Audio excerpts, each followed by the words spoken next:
Right.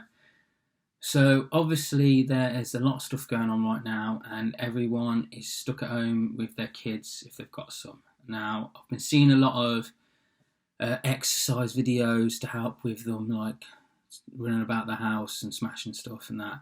Um, what I'm going to do is a different kind of thing. It's like story times where I'm going to retell a famous fairy tale. Parents can stick their kids in the room, lock the door, and they can listen to that, while the parents just can get on and do what they need to do, parent stuff. Um, I don't own these books. I haven't got any kids, so this is all from memory of when I was a kid and I got told them. So don't start. The first one is Goldilocks and the Three Bears, and we'll just get into it. I'll do these every day.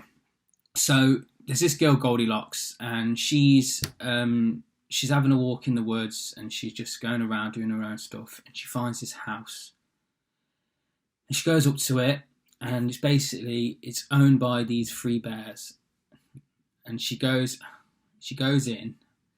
I don't know if that's a spoiler, but the name of the story is Goldilocks and the Three Bears, so there's bears in it. She doesn't know. No, she doesn't know this, but she sees it's open. She decides to go in. She's hungry, so decides to just go into the kitchen like you do in a random house, and she sees they've got some porridge on. She sees a big bowl of it, and she's like, "Oh, nice, greedy." So she goes up to the big bowl of porridge, and she's like, "Wow, it's boiling hot." Scolds her tongue. She's like, "Ah," and then she sees a small bowl of it, and she goes, "Oh, that's not enough porridge," and she has that. She goes, "That's too cold."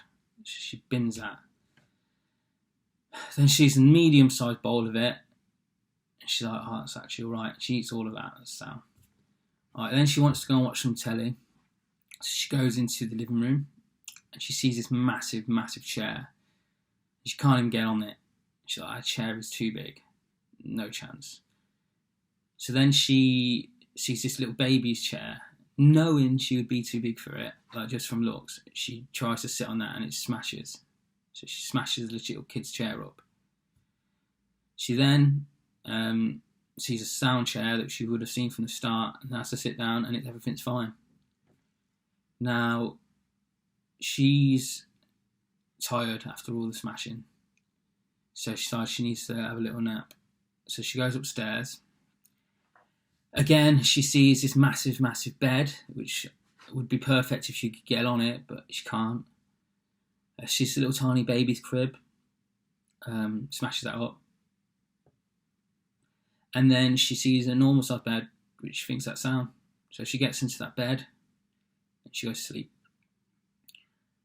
While she's asleep, the bears come home, and they are not happy, because straight away they're in the kitchen for their breakfast, and they can see someone's been at the porridge.